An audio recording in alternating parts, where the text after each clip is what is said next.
आंतरिक शुभकामना। कल आप लोगों को भक्ति सूत्र के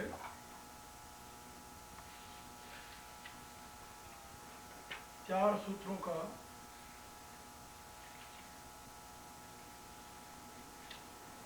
विशेष रूप से विवेचन सुना गया था। जो भगवान की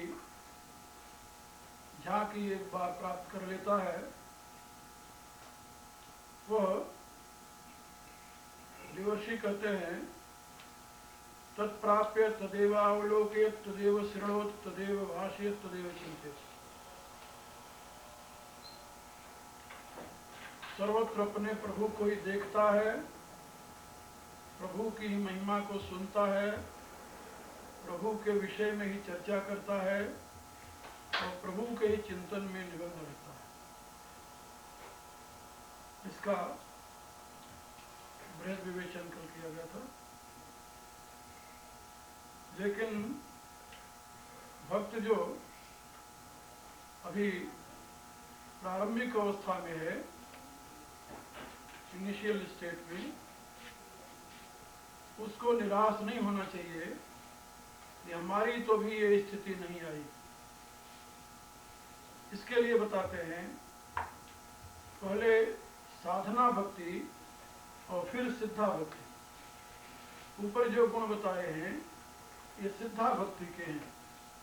साधना भक्ति में ऐसा नहीं होता। साधना भक्ति के लिए बता रहे हैं गौणी त्रिधा गुण भेदाद आर्ताद भेदाद वा। साधना भक्ति 3 प्रकार की होती है। त्रिधा माने 3 प्रकार की। उसमें गुण भेद से आर्त, जिज्ञासु और अर्थार्थी, ये 3 प्रकार के भेद होते हैं।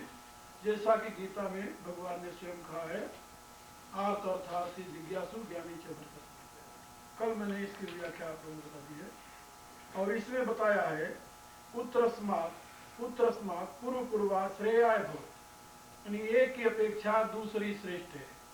जैसे आर्त, जिज्ञासु, अर्थार्थी, इसमें अर्थार्थी और आर्त और जिज्ञासु, ऐसा इसका क्रम है। पहले अर्थार्थी स्वार्थ बस परमात्मा के प्रति लगाव होता है। हम संकट में पड़े तो प्रभु से प्रार्थना की, प्रभु हमारी इस विपत्ति को दूर करो, हम आपकी अमुक प्रकार से उपासना करेंगे। यदि वह विपत्ति दूर हो गई तो हमारी श्रद्धा भगवान में हो गई कि भगवान ने मेरी विपत्ति को दूर की है, इसलिए अब हम उनकी पूजा करेंगे। तो पूजा में हमारा मन लगा और हमने बड़ी श्रद्धा से पूजा की क्योंकि भगवान ने हमारी विपत्ति को दूर किया है। अब ये कृतज्ञता जो हमारे हृदय में है वो धीरे धीरे प्रबल होती जाएगी, होती रहेगी। और फिर हम भगवान की उपासना में लगेंगे और फिर भगवान से ही प्रार्थना करेंगे कि भगवान हमारे संकट को दूर करें। और ये जो वृत्ति है भगवान से अपनी विपत्ति को दूर करने की प्रार्थना, ये कोई नई नहीं है। वेद में हजारों मंत्र, 1-2 नहीं, हजारों मंत्र वेद में हैं जिनमें केवल भगवान से अपनी विपत्ति को दूर करने की ही प्रार्थना है। हजारों मंत्र। और हजारों मंत्र वेद में ऐसे हैं जिसमें केवल भगवान से अर्थ प्राप्ति की ही प्रार्थना है। भगवान हमें ये दे दो, भगवान हमें ये दे दो, भगवान हमें ये दे दो। हजारों मंत्र हैं, 1-2 नहीं। और हजारों मंत्रों से भगवान की उपासना करते हुए भगवान से अर्थ की प्राप्ति और भगवान से विपत्ति के निवारण की प्रार्थना हम वेद में देखते हैं। वैदिक ऋषि यथार्थवादी ऋषि थे। वो केवल आदर्शवादी नहीं थे, लेकिन उनका यथार्थ आदर्श से जुड़ा हुआ था। इसलिए उनके सिद्धांत को यदि हम कहें कि आदर्श निष्ठ यथार्थवादी सिद्धांत, तो अतिशयोक्ति नहीं होगी। आदर्श निष्ठ यथार्थवादी का अभिप्राय होता है जो कि अपने वर्तमान की स्थिति को भी स्वीकार करता हो, लेकिन जो अपना प्राप्तव्य है, गंतव्य है, अंतिम लक्ष्य है, उसको भी न भूले, उसमें निष्ठा हो। तो अपने लक्ष्य में निष्ठा रखते हुए अपने वर्तमान के प्रति सजग रहना, यह है आदर्शनिष्ठ यथार्थवादी दृष्टिकोण। और वैदिक ऋषियों के जीवन में हमें यही दृष्टिकोण दिखाई देता है। वो परब्रह्म की प्राप्ति के लिए तो साधन कर रहे हैं, लेकिन बीच में विपत्ति, नाश और अर्थ प्राप्ति की भी भगवान से याचना कर रहे हैं। ऐसा क्यों है? इसलिए कि मनुष्य केवल आत्मा ही नहीं है। जब हम मनुष्यता पर विचार करते हैं तो हम देखते हैं मनुष्य केवल आत्मा ही नहीं है, आत्मा से अतिरिक्त भी मनुष्य कुछ है। और वो जो है वह चाहे आप शरीर कह दो, इंद्रियां कह दो, मन कह दो, बुद्धि कह दो, अहम कह दो, ये सब आत्मा तो नहीं ना, ये आत्मा से अतिरिक्त है। अच्छा, इनको माइनस कर लेने पर मनुष्य कुछ रह जाएगा? नहीं रहेगा। यदि शरीर अलग कर दिया जाए, इंद्रियां, मन, बुद्धि, अहम को अलग कर दिया जाए, केवल आत्मा को आप मनुष्य कहेंगे? आत्मा की कोई संज्ञा नहीं है, न तो मनुष्य है, न तो पशु है, न पक्षी है, तो कुछ नहीं है। फिर उसके लिए कोई विधि निषेधात्मक विधान होगा? नहीं होगा। आत्मा के लिए कोई विधान नहीं है, न वहां विधि है, न निषेध है, न वहां करना है, न वहां नहीं करना है। तो करने और न करने का विधान किसके लिए है वेद में? विधि और निषेध किसके लिए है? मनुष्य के लिए, पशु के लिए तो नहीं ना, पक्षी के लिए नहीं, किसी के लिए नहीं। दुनिया में इतने प्राणी हैं, न तो देवताओं के लिए है, न पशु पक्षियों के लिए, केवल मनुष्य के लिए है। वेद विज्ञान केवल मनुष्य के लिए, याद रखना। और मनुष्य जो है वो केवल आत्मा नहीं है, वो आत्मा के साथ बुद्धि भी है, अहम भी है, मन भी है, इंद्रियां भी है, शरीर भी है। ये 5 जो कोश कहे जाते हैं, जिसके विषय मैंने बहुत बताया आप लोगों को, ये 5 कोशों से युक्त मनुष्य है, ये आत्मा मनुष्य है। 5 कोश रहित आत्मा मनुष्य नहीं है। तो इन 5 कोशों की भी तो कुछ आवश्यकताएं हैं। यदि इन आवश्यकताओं को हम इग्नोर कर दें तो क्या हम मनुष्य का उत्थान कर सकते हैं, या मनुष्य के जीवन को व्यवस्थित कर सकते हैं? सर्वथा असंभव। इसलिए वैदिक ऋषि जो है वो आदर्शनिष्ठ है। आदर्शनिष्ठ माने आत्मा उनका आदर्श है, आत्मनिष्ठ है। आत्मनिष्ठ होते हुए भी वो यथार्थवादी हैं। यथार्थवादी माने इनकी सत्ता को भी वो अस्वीकार नहीं करते। शरीर की सत्ता को, इंद्रियों की सत्ता को, मन की सत्ता को, बुद्धि और अहम की सत्ता को अस्वीकार नहीं करते, इसको भी स्वीकार करते हैं। इसके विषय में भी वो सजग है, साध्य रूप से नहीं, साधन रूप से। इनकी सत्ता क्या है? साधनात्मक है, साध्यात्मक नहीं है। यानी ये लक्ष्य रूप में नहीं है, मीन्स रूप में है। और यदि आपका साधन ही विकृत हो जाए तो कहीं आप साध्य तक पहुंच पाएंगे, लक्ष्य तक पहुंच पाएंगे? नहीं पहुंच पाएंगे। इसलिए साधन की भी व्यवस्था उतनी ही आवश्यक है जितना कि साध्य की स्मृति। तो साध्य की स्मृति बनी रहे, कहीं साधन में ही हम न उलझ जाए, साधन को ही साध्य न मान ले, ये खतरा हमेशा हमारे सामने रहता है।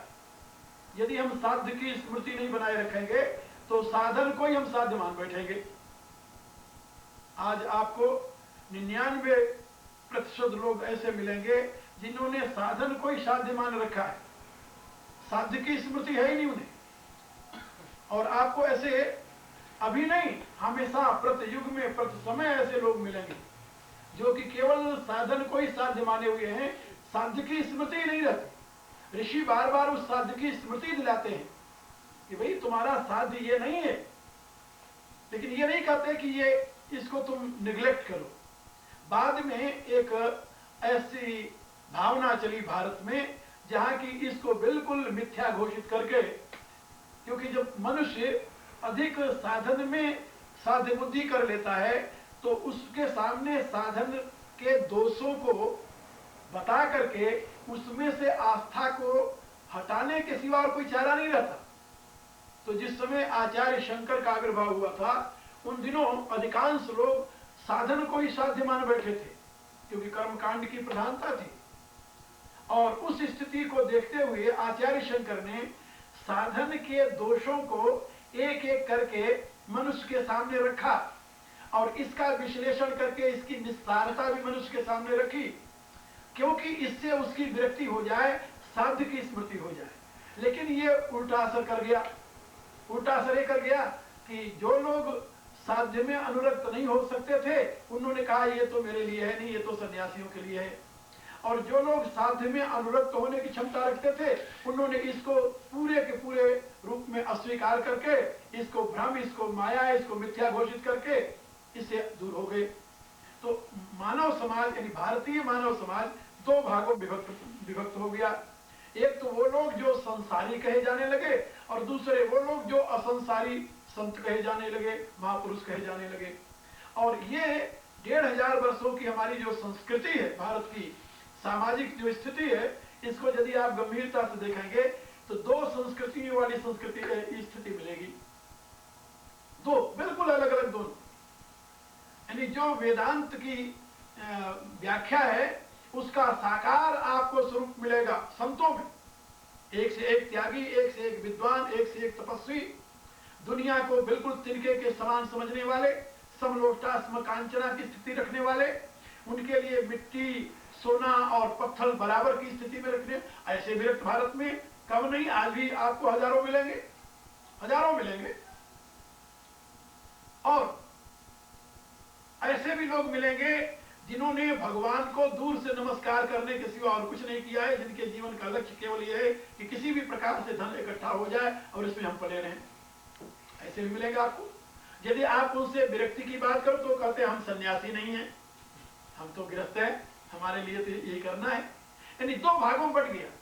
लेकिन 1000-1500 वर्ष से पूर्व का जीवन, जब तक भारत पतन की स्थिति में नहीं था, उससे पहले का जीवन आप देखिए तो वहां ऐसा विभाजन नहीं मिलेगा आपको। वहां गिरफ्त और विरक्त का ऐसा विभाजन नहीं मिलेगा। वहां तो बड़े बड़े तत्वदृष्टा ऋषियों को आप देखिए, याज्ञवल्क्य ऐसे, जो कि राज दरबारों में जाकर के शास्त्रार्थ करते हैं और शास्त्रार्थ करने के पश्चात वो अतुल संपत्ति उस शास्त्रार्थ में जीत करके ले आते हैं, अपने आश्रम में रखते हैं। एक एक ऋषियों का इतना बड़ा बड़ा आश्रम है जिसमें 88 हजार विद्यार्थी अध्ययन कर रहे हैं और ऋषि उसको चला रहे हैं।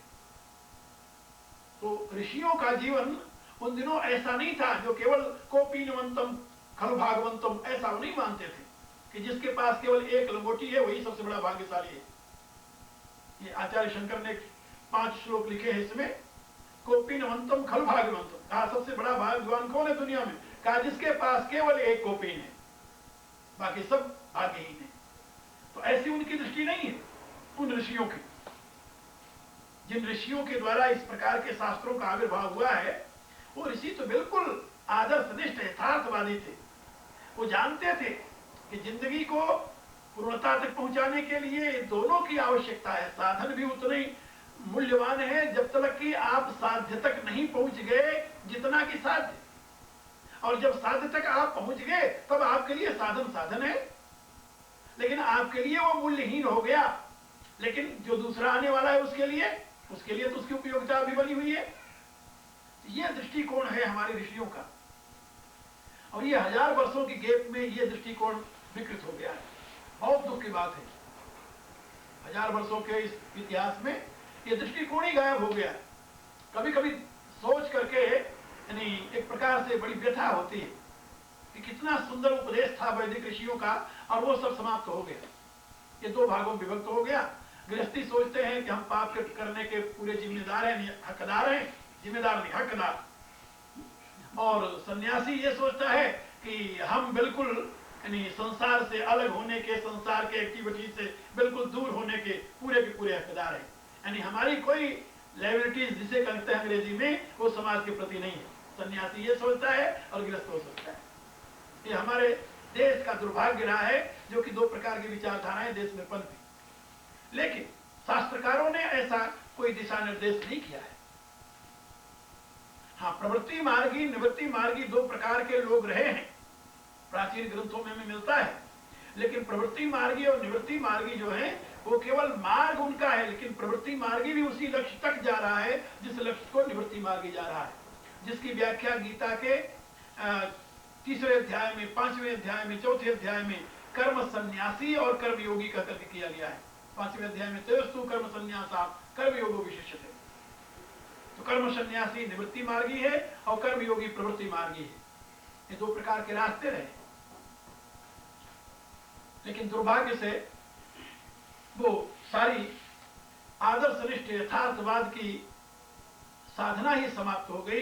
तो मैं आप लोगों को बता रहा था कि इसमें देवर्षि नारद कह रहे हैं कि जो यानी अर्थ के लिए प्रभु की उपासना करता है वो भी प्रभु का भक्त है, वो भी उसी रास्ते पर चल रहा है। जो अपनी विपत्ति को दूर करने के लिए प्रभु की उपासना करता है वो भी प्रभु का भक्त है, वो भी उसी रास्ते पर चल रहा है। जो अपनी जिज्ञासा की पूर्ति के लिए प्रभु की उपासना कर रहा है वो भी उसी रास्ते पर चल रहा है, चल रहे हैं उसी रास्ते पर। वो सब साधक हैं, उसको गौड़ी भक्ति कहते हैं। एक गौड़ी भक्ति है। और इस प्रकार की भक्ति में और यथार्थ भक्ति में क्या अंतर है? उसमें केवल इतना अंतर है, वो आप समझ लें कि जिस समय हम साधनावस्था में हैं, आर्त हैं, अर्थार्थी हैं, जिज्ञासु हैं, उस समय हमारे जीवन का लक्ष्य भगवान नहीं है। हमारे जीवन का, हमारी साधना का लक्ष्य भगवान नहीं है। फिर क्या है? अर्थार्थी को अर्थ की प्राप्ति है, आर्त को विपत्ति का निवारण है, जिज्ञासु को जिज्ञासा की पूर्ति है। लेकिन इसके साधन रूप में किसे स्वीकार करता है? भगवान को। भगवान साधन है, हमारा भगवान साधन है और ये तीनों उसकी जो ख्वाहिशें हैं वो साथ हैं। और भगवान को साधन बना रखा है इसने, इसलिए भगवान कहते हैं कि वो भी मेरा भक्त है, क्योंकि हमें साधन तो माना उसने। हमारी महत्ता तो स्वीकार की, दुनिया की महत्ता तो उसके दिमाग में अब नहीं रही। अब आश्रय मेरा तो लिया ना, मैं भगवान के आश्रय हूं, भगवान मेरी पूरी करेगी। तो अब यदि उसने इस प्रकार से हमें स्वीकार करके हमारी तरफ आगे बढ़ा है, तो एक दिन ऐसी स्थिति आ जाएगी जबकि वो ज्ञानी बन जाएगा। क्रमशः विकास की स्थिति है, तो इसको गौड़ी भक्ति कहते हैं। और इसमें उत्तरस्माद पूर्वापुर श्रेयाय भवति, उसमें अर्थार्थी से आर्थ, आर्थ से जिज्ञासु, जिज्ञासु से ज्ञानी, ज्ञानी तो सबसे श्रेष्ठ है। ये तो भगवान ने कहा तेसाम ज्ञानी युक्त युक्त एक भक्ति विशिष्ट, ज्ञानी जो है वो श्रेष्ठ है। रामायण में तुलसीदास जी ने यही बात लिखी, राम भगत जगचार्य प्रकारा, सुकृति चार्य अनग उदारा, चहु चतुरन कहु नाम आधारा, ज्ञानी प्रभु विशेष प्रिया। ज्ञानी जो है प्रभु को विशेष प्रिय है, क्योंकि ज्ञानी के जीवन का लक्ष्य प्रभु है, बाकी सब साधन है। और इन तीनों के जीवन का लक्ष्य भिन्न है, साधन प्रभु है। एक में प्रभु साधन है, दूसरे में प्रभु ही साध्य है। इतना अंतर है दोनों में। इसलिए अब यहां पर बता रहे हैं कि साधन रूप में भी यदि तुम भगवान को स्वीकार कर लो, साधन रूप में भी यदि भगवान को स्वीकार कर लो, तभी तुम भगवान की तरफ अब आगे बढ़ने लगे हो। इसलिए अन्य समाज सौलभ्यम भक्तो, अन्य साधनों की अपेक्षा भक्ति श्रेष्ठ है, सुलभ है। यही बात गीता में भगवान ने बताया, तस्याहं सुलभ पार्थ नित्य युक्त योगिना अनन्या चिंतयन्तो वाम ये जना परुपास्ते तस्याहं सुलभ पार्थ नित्य युक्त योगिना। भगवान से अर्जुन ने पूछा कि भगवान आपको प्राप्त करना बड़ा कठिन है, अरे कोई साधन ऐसा बताइए जिसके लिए आप सुलभ हो। तो भगवान ने कहा कि मैं तो केवल उन्हीं के लिए सुलभ हूं। अनन्या चिंतयन्तो माम ये जना परुपास्ते, जो अनन्य भाव से मेरी उपासना करता है। अनन्या चिंतयन्तो माम, अनन्य भाव से मेरी उपासना करता है। यानी अब दूसरे का आश्रय उसने छोड़ दिया, जिससे पहले मैंने बताया था अन्याश्रयाणाम त्यागो अनन्यता। अब अन्य आश्रयों का त्याग कर दिया, वो जान गया कि दुनिया से हमें सुख नहीं मिलने वाला, दुनिया वाले हमारी पूर्ति नहीं कर सकते, दुनिया वाले हमारी विपत्ति को दूर नहीं कर सकते।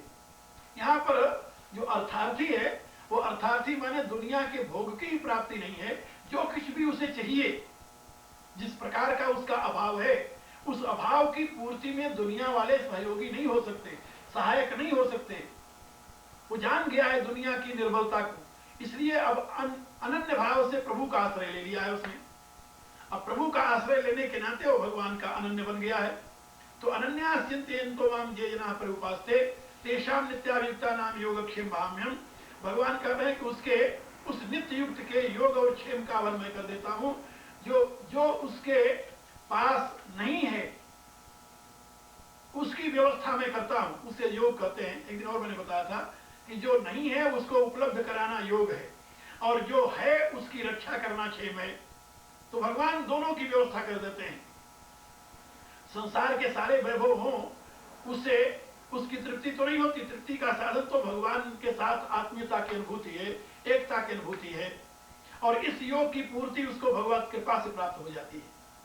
और फिर उसकी सुरक्षा, भगवान की अनुभूति के पश्चात भगवान से चित्त विचलित होकर संसार में न गिरे, ये भी जिम्मेदारी भगवान की हो जाती है। भगवान उसकी संभाल करते रहते हैं। ये दोनों बात भगवान कर देते हैं। और भगवान ने बताया कि ऐसे जो मेरे अनन्य उपासक हैं, तस्याहं सुलभ पार्थ नित्य युक्त योगिन। जो नित्य युक्त योगी हैं, जो हमेशा मेरे में ही लगे रहते हैं, ऐसे योगियों के लिए मैं सुलभ हूं। तो भगवान के भक्तों के लिए भगवान सुलभ हैं। इसलिए यहां पर नारद जी कहते हैं अन्यस्मात् सौलभ्यम भक्तो। इसलिए अन्य साधनों की अपेक्षा भक्ति सुलभ है। और भक्ति में भगवान ने कहा कि कुछ करना नहीं है, कुछ करना नहीं। यत् करोसि यदस्नासि यज्जोसि ददासि यत् तपस्यसि कौन्तेय तत्कुरु स्वमदर्पण। बात एक बड़ी मजेदार भगवान ने बताई गीता में कि अन्य जितने देवता हैं उनकी उपासना के लिए विशेष विधान है, विशेष विधान। और उस विधान से यदि उन देवताओं की उपासना आप करते हैं तभी वो देवता प्रसन्न होंगे, तभी आपको फल देंगे, अन्यथा नहीं। लेकिन भगवान की उपासना इतनी सुगम है कि भगवान की उपासना के लिए कोई विधान नहीं, कोई विधान नहीं है। यह करोसी, भगवान कहते हैं कि जो कुछ करता है, यह करोसी यह दर्शनासी, जो कुछ खाता है, यह करोसी यह दर्शनासी यह जोसी ददासी, जो कुछ होम करता है, जो कुछ देता है, यह तपस्या कौन्तेय, जो कुछ तू तप करता है, तत्कुरु स्वमदर्पण, सब मुझे अर्पण कर दे, यही मेरी पूजा है। और सरल कितना है, ये भी ना हो तो पत्रम, पत्ता तुलसी का तोड़ करके ले चार चढ़ा दे, नहीं। पुष्पम, फूल मिल जाए कहीं तो मेरे अर्पण कर दे, ये भी नहीं। तो फलम का फल मिल जाए, बोले ये भी मुश्किल है। कहा तो तोयम, अरे जल तो मिलता है पगले, क्यों भी नहीं मिलता। पत्रम पुष्पम जलम जलम तोयम यो में भक्त्या प्रेक्षति, भक्ति के साथ जो कुछ भी मुझे देगा, असनामी प्रयतात्मना, उस भक्ति के साथ दिया हुआ उसको मैं प्रीति पूर्वक खा लेता हूं। मैं पत्ता भी खा लेता हूं, फूल भी खा लेता हूं, फल भी खा लेता हूं, जल भी स्वीकार कर, जो कुछ देगा सबको मैं स्वीकार कर लेता हूं। कोई बहुत बड़े विधान की जरूरत नहीं, भगवान के लिए पकवान ही चाहिए, ऐसा नहीं। पकवान तो मैंने त्यागा। भगवान कहते हैं दुर्योधन के यहाँ पकवान बनी हुई थी, वो त्याग करके और विदुर के घर साग का पत्ता खाया। आप लोग भी पढ़ते हो, दुर्योधन घर मेवा त्यागे साग विदुर घर खायो। तो भगवान ने पकवान का त्याग करके और विदुर के यहां जाकर के साग मांग करके खाया। आप जरा सोचिए, क्योंकि भगवान को भाव प्रिय। एक भक्त ने लिखा है, बहुत सुंदर एक श्लोक लिखा है, तो उसमें उसने बताया है कि व्याधस्याचरणम ध्रुवस्य च वयो विद्या गजेन्द्रस्य का जातिर्विदुरस्य यादवपते उग्रस्य किम पौरुषम। और कुब्जायाम किम नाम रूपमधिकम किम तत्सुदाम्नो धनम भक्त्या तुष्यत केवल न च गुणैर भक्ति प्रियो माधव। कहा प्रभु को केवल प्रेम से प्यार है, भक्ति से प्यार है, और प्रभु को कुछ नहीं चाहिए। कहा यदि हमारा शुद्ध आचरण नहीं तो भगवान से मैं प्यार तो करता हूं, लेकिन आचरण हमारा शुद्ध नहीं है, क्या भगवान हमें अपना लेंगे? बोले हाँ। कहा प्रमाण? कहा व्याधस्याचरणम। वो व्याध की एक दिन कथा मैंने सुनाया था, मांस बेचने काम करता था, कसाई के यहाँ पैदा हुआ था। लेकिन भगवान ने यह नहीं देखा कि यह मांस बेचता है। इस युग में हुआ है एक संत कसाई का पुत्र, जिसका नाम था सदना। आप लोगों ने नाम सुना होगा, सदन कसाई। तो सदन कसाई तो इस युग की बात है, वो बहुत पुरानी बात नहीं है। वो व्याध का तो महाभारत में हम पढ़ते हैं, लेकिन सदन कसाई तो इस युग में हुआ है। कौन सा उसका उत्तम आचरण था? मांस बेचने का काम करता था वो, लेकिन प्रभु ने उस पर ध्यान नहीं दिया। तो व्यास जी लिख रहे हैं व्याधस्य आचरण और ध्रुव से चवयो, और आप बच्चे हो इसलिए भगवान को नहीं पा सकते, का ये भी गलत है। ध्रुव तो 5 साल का बालक था। आपके पास विद्या नहीं है इसलिए भगवान को नहीं आप प्रसन्न कर सकते, बोले नहीं। विद्या गजेंद्र से का, वो हाथी के पास कौन सा ज्ञान था? गजग्राह की कथा तो सुने होंगे श्रीमद् भागवत में आप लोग। हाथी के पास कोई ज्ञान तो नहीं था। वो तो जब ग्राह ने पकड़ करके उसे खींचना चाहा और चिल्लाया, जब लड़ते लड़ते हार गया तो उसने भगवान की तरफ सूंड उठा करके पुकारा, और उसके पास और कुछ था नहीं, एक कमल तोड़ा उसमें से और कमल लेकर के भगवान की तरफ उसने ऐसे किया, अपने हृदय के भावों को व्यक्त करते हुए। और भगवान आकर के उस ग्राह का वध करते हैं और गज को बचा लेते हैं।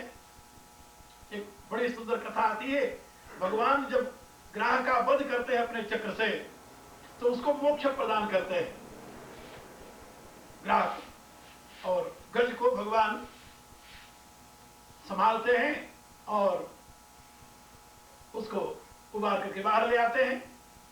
तो देवता लोग प्रार्थना कर रहे हैं, ऋषि लोग पूछ रहे, भगवान ये ग्राह ने तो आपके भक्त का अपराध किया, आप ये ग्राह को कैसे मोक्ष प्रदान कर दी? उन्होंने कहा किसी भी प्रकार से इसने मेरे भक्त का पांव तो पकड़ा था, क्या समझे? किसी भी प्रकार से, चाहे वो शत्रुता से ही सही, मेरे भक्त के चरण तो पकड़े थे इसने। तो जो भक्त का चरण पकड़ता है उसको मैं मोक्ष नहीं दूं, ऐसा कैसे हो सकता है? वो भी मोक्ष का अधिकारी हो जाता है। तो मैं आप लोगों को बता रहा था कि व्याधस्याचरणम ध्रुवस्य चवयो विद्या गजेंद्रस्य का जातिर्विदुरस्य। कहो कि हम तो छोटी जाति में पैदा हो गए, भगवान मुझे प्यार नहीं करेंगे, तो विदुर कौन सी उसी जाति में पैदा हुए थे, दासी पुत्र थे। का जातिर्विदुरस्य यादव पते उग्र से किम पौरुषम। और आपको कि मेरे पास तो पुरुषार्थ ही नहीं है, तो मैं कैसे भगवान को प्यार करूंगा? कहा उग्रसेन के पास कौन, यादवपति यदुवंशियों के जो स्वामी राजा थे उग्रसेन, उनके पास कौन सी शक्ति थी? वो तो लड़के ने उठाकर उनको बंदी घर में डाल दिया था, वृद्ध थे बेचारे, उनको भगवान ने अपना बनाया। तो उग्र से किम पौरुषम कुब्जायाम किम नाम रूप अधिकम। यदि कहो कि हमारे पास तो सौंदर्य नहीं है, तो वो कुब्जा जो कंस की दासी थी, जिसका कुंवरी निकला हुआ था टेढ़ी मेढ़ी, वो कौन सी बहुत बड़ी सुंदर थी, रूपवान थी, उसको भगवान ने अपना अपनाया। तो कुब्जायाम किम नाम रूप अधिकम किम तत् सुदाम नो धनम। और यदि कहो कि हम तो गरीब आदमी हैं, हमें भगवान कहाँ अपनाएंगे, तो सुदामा से ज्यादा गरीब तुम नहीं हो सकते। इसलिए बताया, इन सारे प्रमाणों के द्वारा यह संकेत किया, भक्त्या तुष्यत केवल नच गुणे। भगवान केवल भक्ति से ही संतुष्ट होते हैं, गुण से नहीं। गुण से, एक दिन मैंने बताया था ना कि यदि आपसे अधिक गुणवान कोई हो तो आप रिझोगे, आपसे कम गुण वाले पर आप कैसे रिझ सकते हो? क्या दुनिया में कोई भगवान से भी अधिक गुणवान, रूपवान, बलवान, धनवान, ऐश्वर्यवान, कीर्तिमान, विद्वान हो सकता है? किसी भी विषय में भगवान से आगे तुम जा सकते हो? नहीं। फिर भगवान तुम्हारे इन गुणों पर कैसे रिझेंगे? भगवान को रिझाने के लिए यह साधन नहीं है। क्या है फिर? भक्त्या तुष्यत केवल नच गुणे। केवल भगवान प्रेम से ही संतुष्ट होते हैं और उनको कुछ नहीं रिझा सकता। भक्ति प्रियो माधव, माधव जो है भक्ति प्रिय है, प्रेम प्रिय है, इसके सिवा और कुछ नहीं। इसलिए यहां पर बताया अन्य सीमा सौलभ्यम भक्तो। और भक्ति में किसी विधि विधान की जरूरत नहीं है, विधि निषेध से परे भक्ति है। भक्ति जो है वह विधि निषेध से परे है। सब एक संत ने लिखा है कि